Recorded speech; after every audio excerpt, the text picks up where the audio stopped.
The 4th of July holiday is usually when families and friends come together to celebrate. This isn't the case for the family of 28-year-old mother and certified nurse's assistant Audrey Scott. The loving mom has gone missing, and her family and friends are worried about her safety and seeking help in finding her. What happened to Audrey Scott?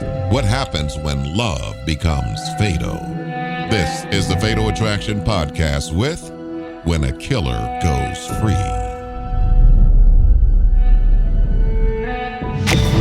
She was a devoted single mom who'd finally found the happiness she was searching for. She was really into him.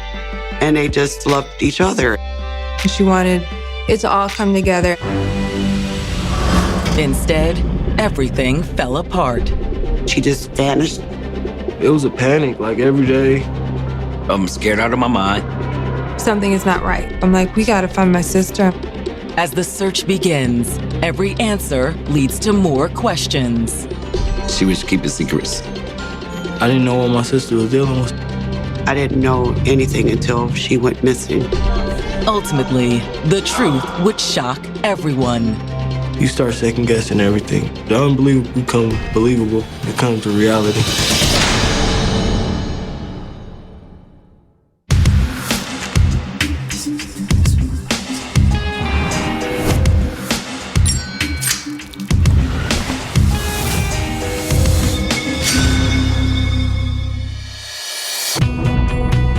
July 4th, 2017.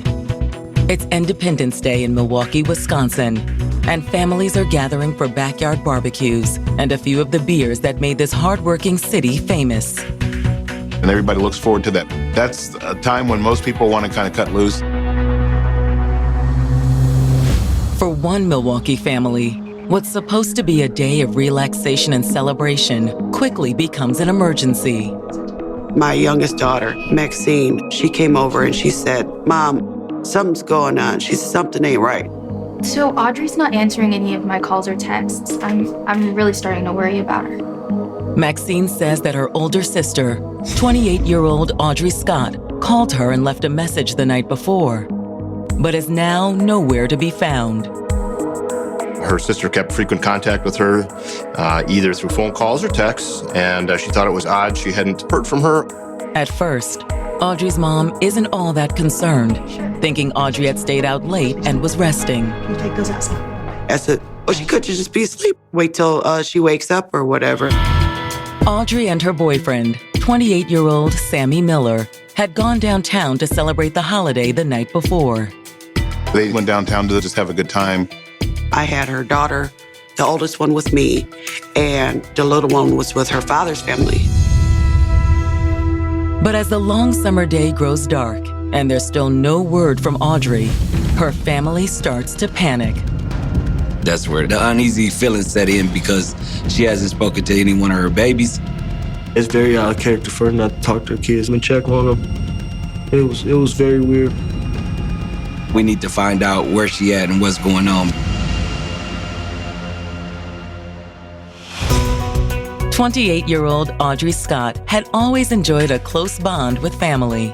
And we were always there for each other. We don't always see eye to eye, but at the end of the day, we all come together. We might bicker and nag and fight and whatever all day long, but if one of us needs the other, we're there. Everyone has ups and downs and spats, but everyone loves each other with all their heart. Despite some sibling rivalry, Audrey always made sure her family felt loved. She made everybody feel like they were the most special. She was always making sure that everyone was taken care of. Audrey's desire to care for others extended far beyond her immediate family, too. Imagine a kid that take in puppies, and that's how she was with people. So you might come home to find a couple people who hasn't eaten in the house eating. She had a really giving heart. She'd give you her last if you needed it more than she did. Audrey's nurturing instinct had also led to her career as a certified nursing assistant working with the elderly. That's why she got into being a CNA. She wanted to help. She liked the bond that she built with her patients. She was there for them. Even though Audrey loved her work as a nurse's assistant, she longed to do more. She wanted to get a group home and work with adolescent girls because she thought that she could get through to them. She wanted to be that person that give them a listening ear. Part of Audrey's desire to help came from her own experience of becoming a teenage mother. Audrey, she had my niece when she was 14. And she had no idea what she was getting into. I don't think she meant to get pregnant, but it happened. Audrey was able to lean on family for support. But even as a teenager, she accepted her responsibility as a mother to her child. She lived at home with us, but the motherly duties, she did all that on her own. She set it up where she went to school and the baby went to daycare with her in her school. She would be really hard on herself because she couldn't be everything that she wanted to be, but she definitely got the job done. Now, at 28 years old, with 2 children and a strong career, Audrey had found her way. Her kids were very important to her. She always made sure they had what they needed. She just thought, this is something I'm supposed to do, and that's not a big deal, but it was to me. Despite all her success, Audrey had always struggled when it came to love. She wanted a husband. She wanted to settle down, and I think the young men that she was involved in just wasn't ready to go to that level yet. However, in 2015, it looked as if Audrey might have finally found the one in an old friend named Sammy Miller. He was from the old neighborhood. They went to high school together. It was Mother's Day. He contacted her over on Facebook and wished her a happy Mother's Day. And they started talking there, and he took her out to eat. Then he started picking her up and meeting her and all that, and something blossomed out of it. Audrey's family seemed to approve of her new man. He was a great guy. He was taking her to church, and he was nice, and he was funny. Sammy also appeared to have a clear plan for his future. He was in college. He was getting his barber license. He already had it set up where he was going to be running his own shop through his cousin. Before long, their relationship blossomed into something special. After a few months, Audrey and her daughters moved in with Sammy. His aunt owned a duplex, so they lived in the lower space. They were serious. Things were going good. But now, on July 4th of 2017, Audrey's family is scrambling to locate her after she'd spent a rare night out on the town. She went to the fireworks and she never came back. And the fact that she didn't follow up when she got home, didn't follow up in the morning, is very unlike her. Hoping it's all just a misunderstanding, the family begins making calls. We need to figure out, has anyone spoke to her before we go into full panic mode? When Audrey's mother contacts Audrey's cousin, Christina, they get a glimmer of hope. Her cousin said I was with her last night. She was downtown at a local bar, and Sammy was there. Sammy ended up getting into a physical altercation, which led to him being thrown out of the bar. And according to Christina, when she left, Audrey had decided to stay at the bar alone. Audrey stayed in the bar. Did she get picked up? Did she run into somebody she knew and maybe went with them somewhere? She would not be gone and not say anything to anyone. Something is not right. The investigation reveals a tangled web of lies and deceit, leading to a shocking conclusion. Stay tuned for more Fatal Attraction. Hey all, I'm Jamie Lynn Sigler, a mom, actor, and advocate. I know how overwhelming it can be trying to decide which treatment is right for you. I've been there. But you should know you're not alone. You can do this. Start with some research, talk to the community, and most importantly, don't be afraid to ask your doctor questions. You might find results that speak for themselves. That's how I landed on Kesimpta. Ask your doctor if Kesimpta, ofatumumab, could be right for you. You can check out the details at kesimpta.com. In the summer of 2017, it looked as if 28-year-old single mother Audrey Scott had finally found lasting love with 28-year-old Sammy Miller. She cared for him a lot, and he cared for her. And that was her dream, to have a family. They Spent a lot of time together, and things were going good. But now, after a night out in downtown Milwaukee, Audrey has gone missing, and her family is starting to worry. I had talked to her before the 4th of July, and then she told me he was going to the fireworks. Even more troubling, Audrey's cousin Christina has just revealed that after the fireworks, she and Sammy had left Audrey in a downtown bar alone. He gets thrown out of the bar, and she didn't leave out of the bar with Sammy. She decides to stay. As soon as Audrey's family hears that she'd been left alone in the bar that night, they begin to fear the worst. They're worried that maybe she got robbed and she doesn't have her phone. There's a lot of different concerns. And first thing the next morning, Audrey's mother contacts the police. Yes, I need to report a missing person. It's my daughter. And I'm like, I have her oldest daughter with me. She hasn't called her about her. There's something that's not right here. And you sure she had her phone? Yeah. She always has her phone with her when we have the kids. This is not like her at all. She would have answered the phone for somebody. Somebody would know that she's okay. She was the kind of person that always kept her family close and her friends close, would always be responsible and respond to messages on social media. She would also return their phone calls. Anybody we can speak to that might have seen her yesterday? Her cousin was with her at a bar last night. I guess there was some trouble there. She's here with me now. May I speak to her, please?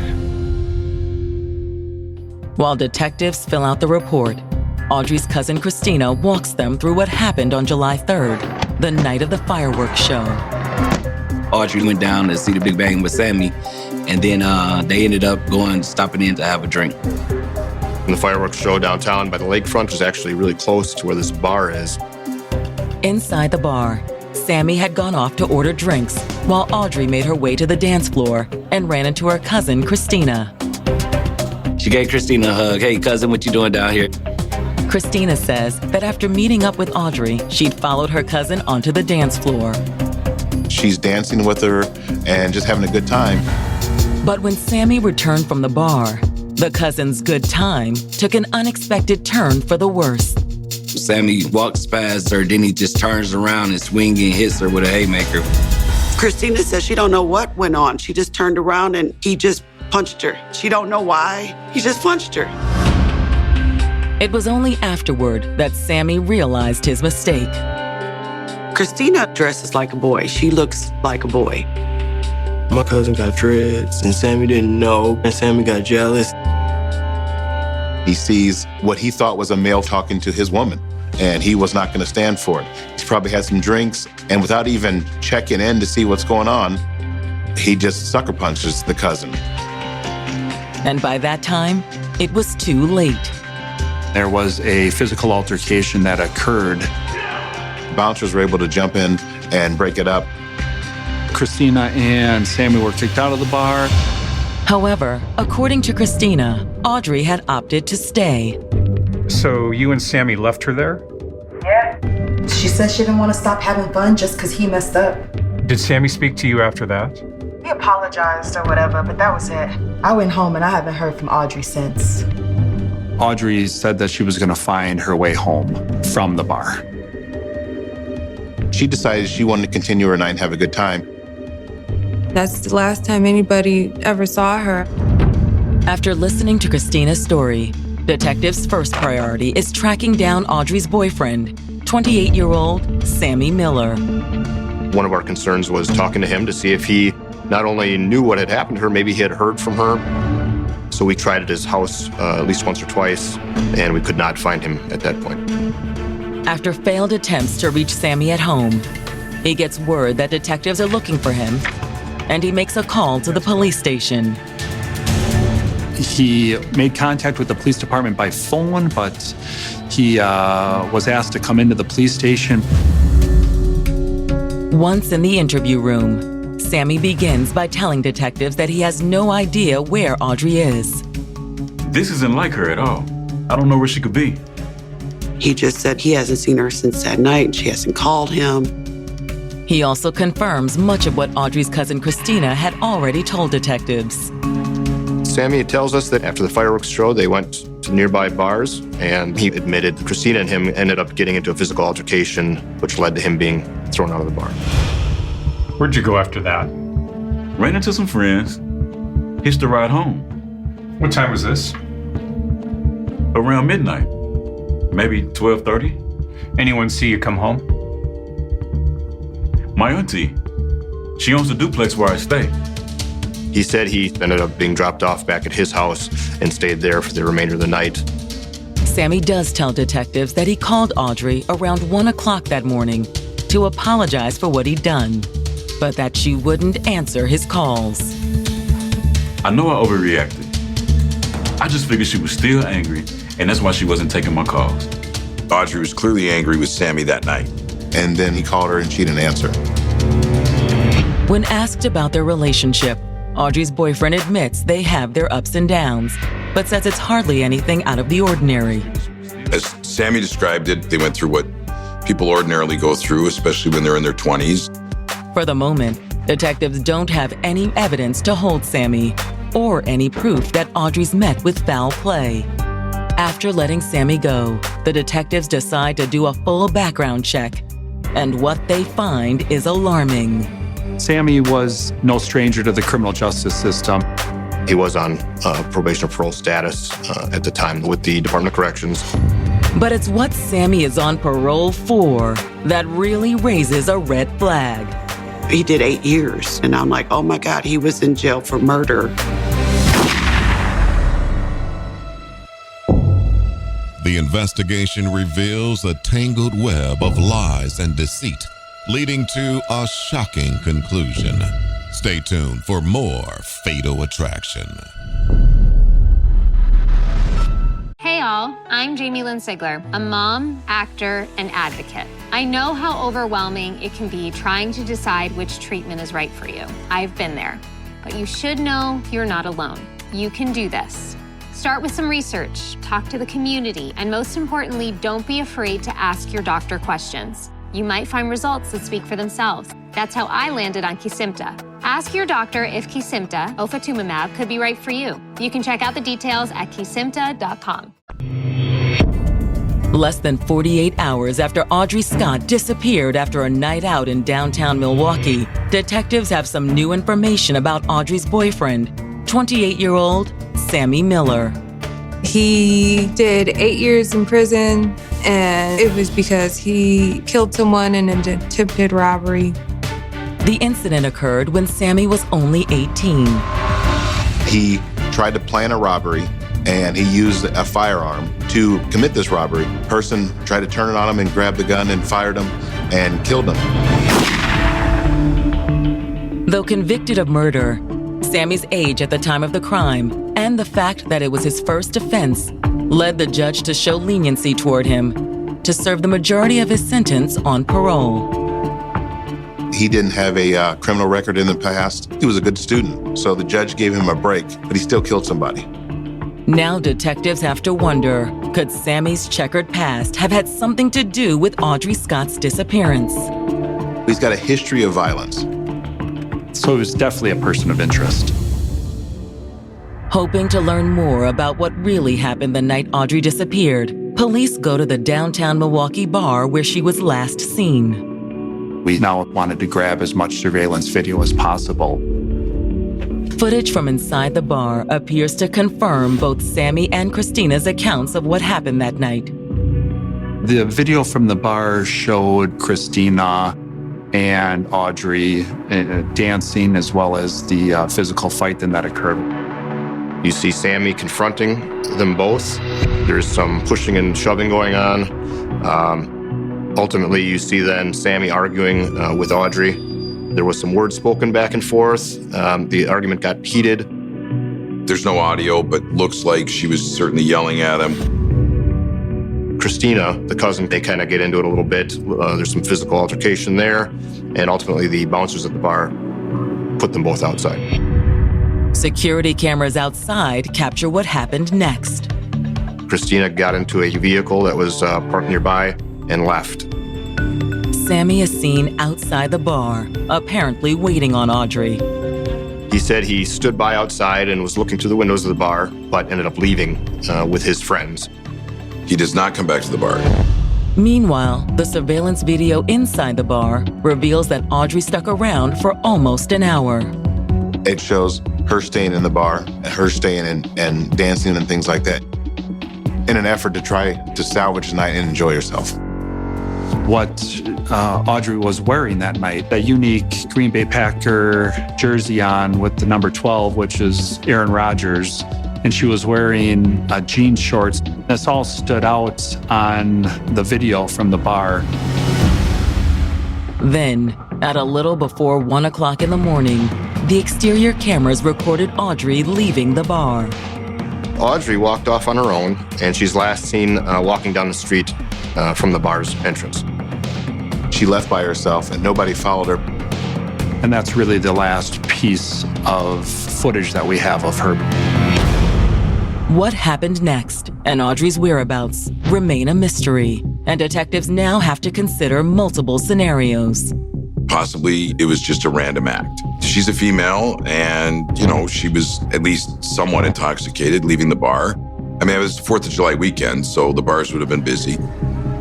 There could be a possibility that somebody else at the bar saw what happened, saw that she was no longer with her male companion and moved in on her. Or she was walking down an alley and got assaulted. Every once in a while, we do have individuals from that area disappear.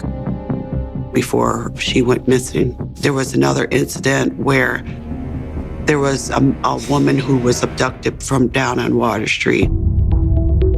Another theory is that based on where she was last seen, Audrey could have been the victim of a tragic accident. There's a river that runs through downtown Milwaukee. Sometimes people are intoxicated, and we have had missing individuals that have jumped into the river or wandered into the river and drowned. At this point, Crimes Division is calling the local hospitals to see if maybe something had happened to her. Unfortunately for detectives, the search proves to be a dead end. And with no hospital admissions fitting Audrey's description, detectives shift their focus to verifying Sammy Miller's alibi. With the police having nothing else to go on, they had to fill in the cracks in his story. Detectives begin by reaching out to Sammy's aunt, Debbie Mitchell. Sammy lived with this aunt. Sammy's aunt was cooperative from the get-go. She allowed us to come into the home. She allowed us to search Sammy's area to see if there was anything of value for us in leading to finding Audrey, but nothing of interest was found at that time. Sammy's aunt also confirms his alibi.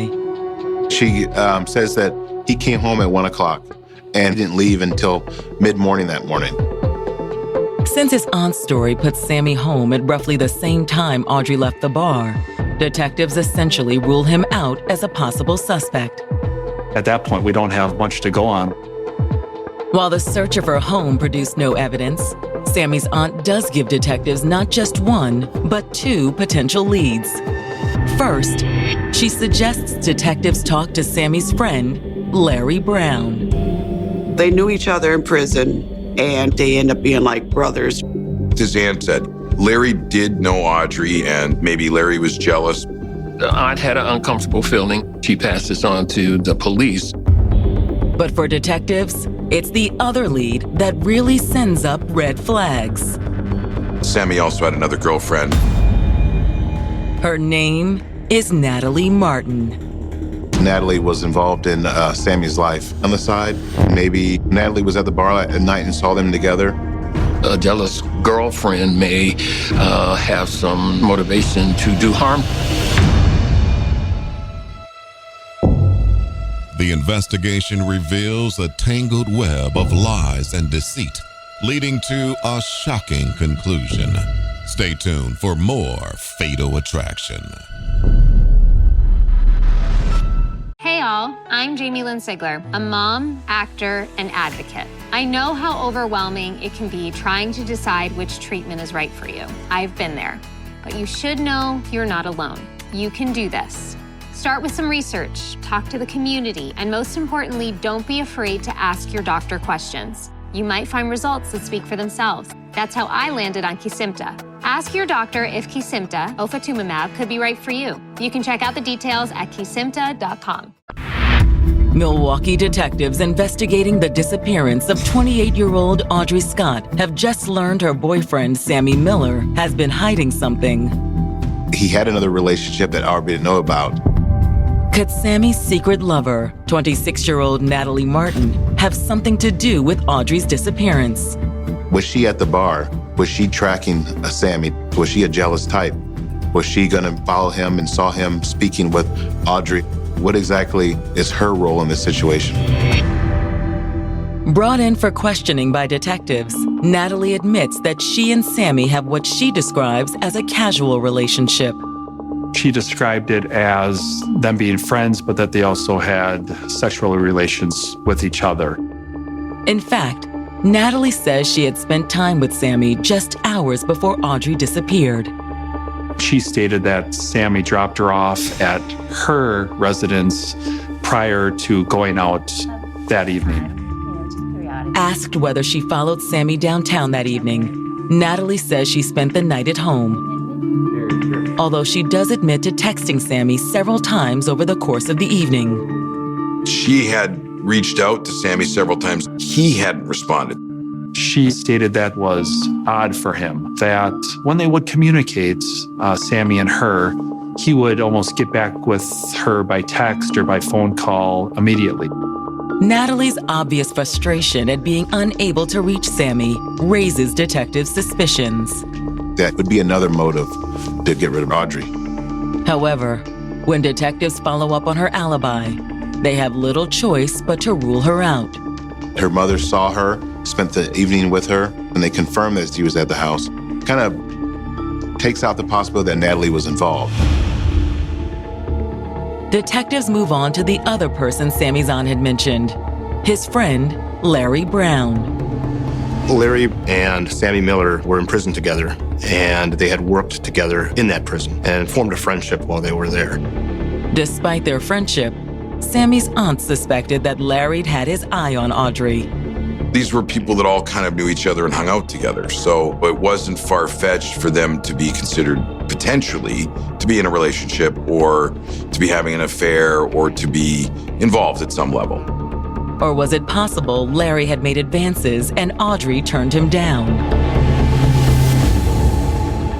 When detectives bring Larry in for questioning, the ex-con swears he'd never betray his friend Sammy. Larry Brown describes the relationship like brothers. No. He also denies having any feelings for Audrey. So you weren't playing Audrey behind Sammy's back? No, never. Well, Larry had a girlfriend, so he wouldn't have done that. Asked where he was the night Audrey disappeared, Larry says he was home alone. But while that leaves him without an alibi, detectives have no way to connect him to Audrey's disappearance. His explanation probably was looked at with some suspicion, but they had to at least take that for face value until they got additional information. While detectives are running down leads, the family continues searching for Audrey. It was a panic, like every day worrying, posting on Facebook. We went pounding the streets with flyers, asking door to door, had anybody seen her or anybody had any information? We were all out every day, nonstop. I wasn't gonna quit until we found her. Audrey's mother isn't the only one either. Sammy was going around with different family members, helping them look. He was so concerned about my sister's well-being. Sammy and the family's efforts produce immediate results. These flyers did generate some phone calls to us saying people had seen her in the area. We were getting some people who thought they had seen her at either a local store or walking down the street. In the end, none of the tips pans out. Those were false leads, but we did have to track those down and interview those people that said they had seen her. By the end of August, Audrey's trail has gone cold, and her family begins to lose hope they'll ever find her. We just ran out of ground to cover and we hadn't heard anything from anyone. That's when it started. I'm like, she's not here anymore. But an anonymous tip on August 28th may finally give Audrey's family and the detectives the answers they desperately need. He calls police and he says that he has information regarding the disappearance of Audrey. They had run into a guy at a corner store in the city, and this person said he was present when Audrey was last seen and was abducted. And according to the informant, the man who'd claimed to know what happened to Audrey was none other than Sammy's old friend, Larry Brown. The investigation reveals a tangled web of lies and deceit, leading to a shocking conclusion. Stay tuned for more Fatal Attraction. 28-year-old mother of two, Audrey Scott, has been missing for almost 2 months when Milwaukee investigators get a critical break in the case. Detective Bell. They got a tip from somebody to go talk to Larry Brown. We immediately decided to get Larry, bring him down to the interrogation room, and we started talking to him. The last time detectives talked to Larry, he denied having any knowledge of Audrey's disappearance. But now, when detectives reveal what they've learned, Larry quickly caves. There's a lot you left out of your story last time, Larry. The story is definitely evolving, but ultimately Larry wanted to tell us what happened. You need to tell us what you know. I didn't have anything to do with it, all right? Sammy called me in the middle of the night just bugging out. Larry's news story begins around 3 a.m. on the morning of July 4th, with a sudden flurry of calls from his close friend, Sammy Miller.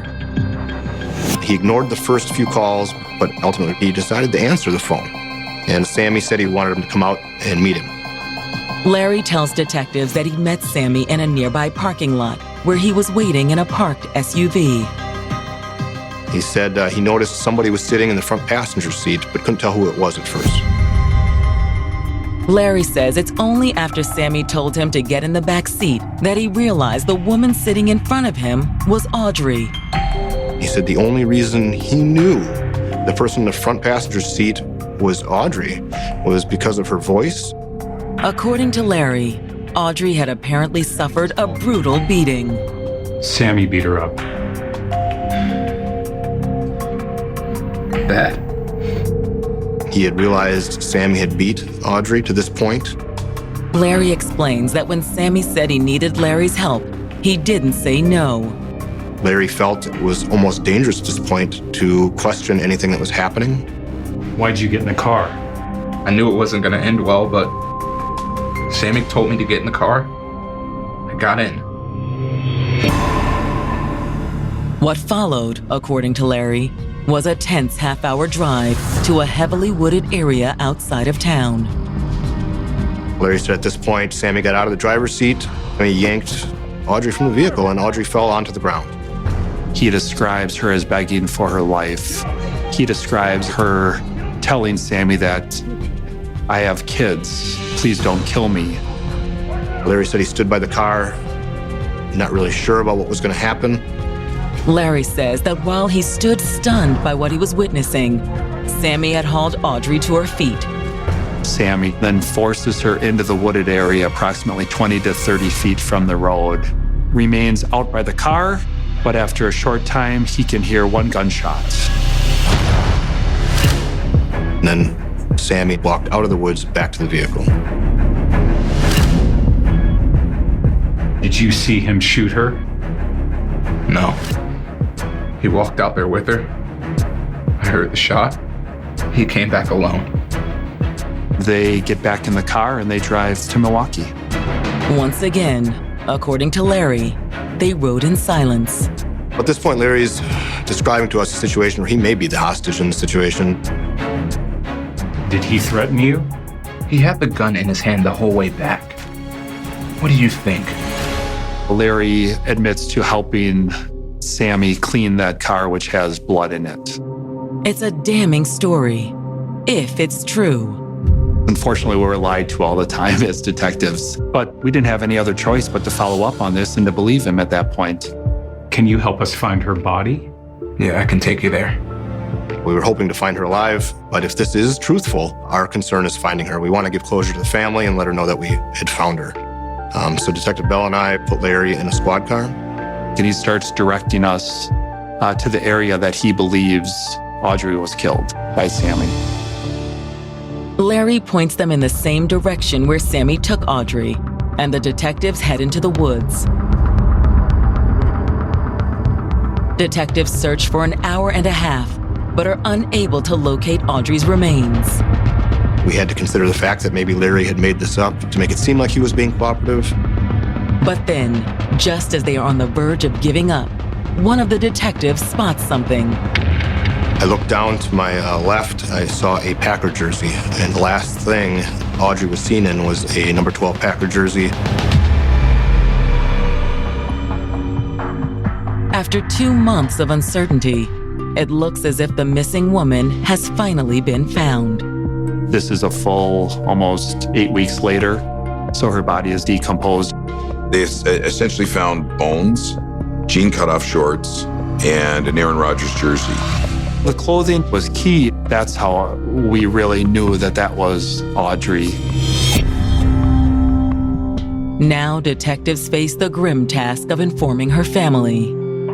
When they came to the house, I don't remember much. Everything went into a fog. Now we know 100% she's gone. There's no hope. None. That was the most devastating blow. And breaking the news to Audrey's daughters is one of the hardest things her family has ever had to do. Nobody wanted to tell the baby. That was the saddest thing. How do you tell a 7-year-old that her mom is not coming home? The next day, when autopsy results return, they appear to match Larry's description of how Audrey died. The medical examiner determined that there was a hole that appeared to be in the sternum area of the jersey and a corresponding hole to the sternum area of Audrey. Without the bullet caliber or murder weapon, would Larry Brown's story be enough to convince a jury that Sammy is Audrey's killer? If this was Sammy Miller's plan to kill Audrey, to drive her out in the middle of nowhere, to hide that evidence, to hide the body, why do you bring along an eyewitness that you don't need? What detectives need is a witness who can back up Larry's version of events, and they're pretty sure they know where to find one. They're going to go back to Sammy's aunt.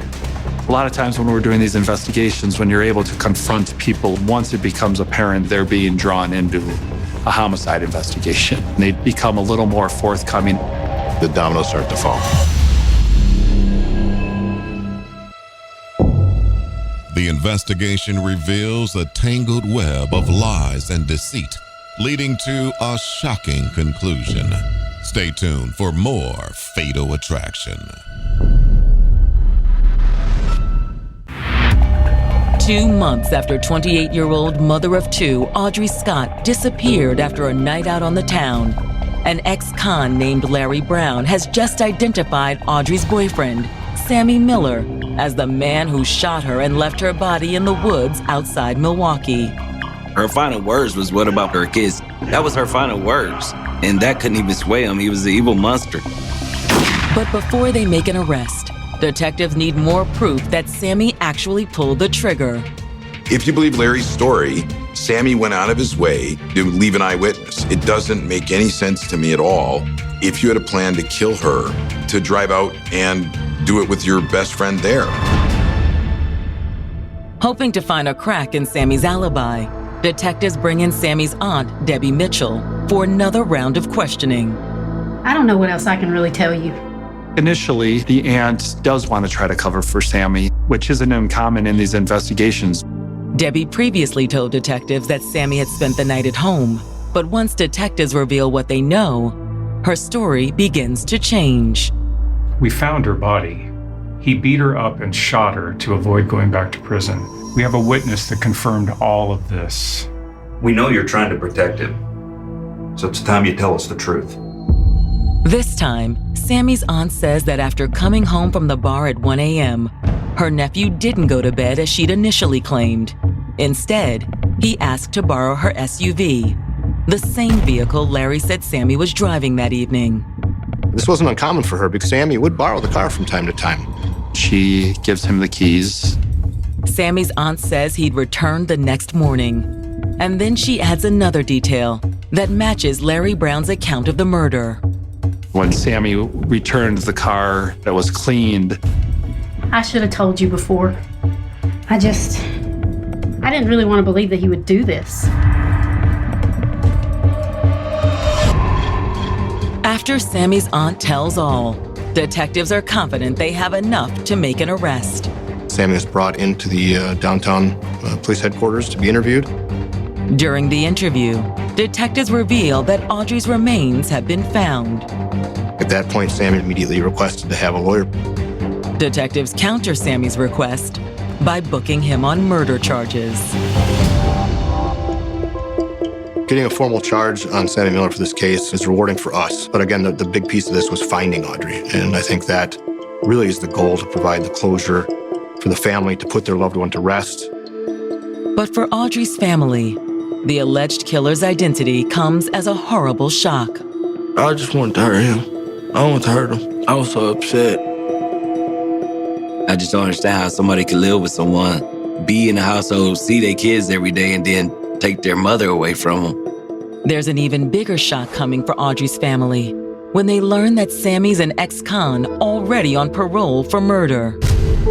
I didn't know what my sister was dealing with someone like that, a monster like that. Regardless if it was a botched robbery or this judge thought that he was this good kid led astray, he should have done more time. 8 years for a life was ridiculous. And if he only gets 8 years for what he did to my sister, I don't know, I think the whole family would go insane. He a demon. And he needed to be locked away forever. When Sammy's trial gets underway in May of 2018, the prosecutors contend that Sammy's past is what motivated him to kill again. he's physically assaulted Audrey. He knew he was going to be in trouble. He killed her because he didn't want to go back to prison. Prosecutors believe they have plenty of evidence to do just that, starting with the testimony of Sammy's friend Larry Brown and his aunt Debbie Mitchell. Without other testimony, it was going to be hard to prove this case. Prosecutors assert that after returning home from the bar, Sammy had driven his aunt's SUV over to where Audrey was staying and lured her outside. There is a physical confrontation where Sammy assaults her very badly. At that point, Sammy panicked and contacted his friend, Larry Brown. Larry's version supported the narrative that the state wanted to prove to a jury. But if Sammy had hoped to avoid prison by killing Audrey, his plan had gone horribly awry. Sammy Miller was convicted of first-degree intentional homicide. He received life in prison without the possibility of parole. While Audrey's family is relieved that he will never again see the light of day, they're not prepared to call it justice.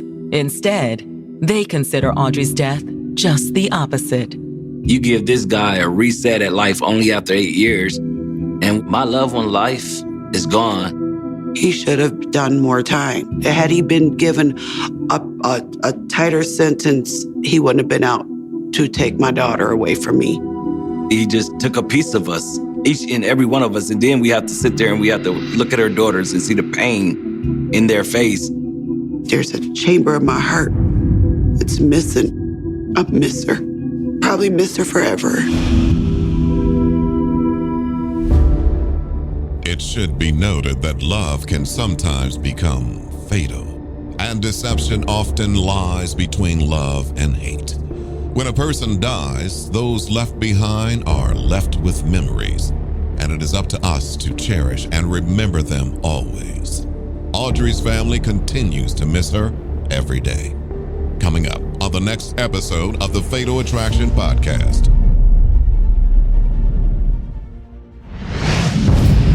These three friends were more than just roommates. They were like brothers. You could never pull them apart. They had like an unbreakable bond. But behind closed doors, trouble was brewing. That's when the experimenting started. Doing a certain drug can change people. And it would boil over in the most horrifying way. Have you ever experienced a situation where your friends become your family? It's a beautiful feeling, but what happens when betrayal enters the picture? This is the story of a trio of high school friends who considered each other family. They were excited about their future until love turned into hate. And two roommates mysteriously vanished. What happened to Delano Wingfield and Leon Young? Tune in to the next episode of the Fatal Attraction Podcast. We will see you in the next episode.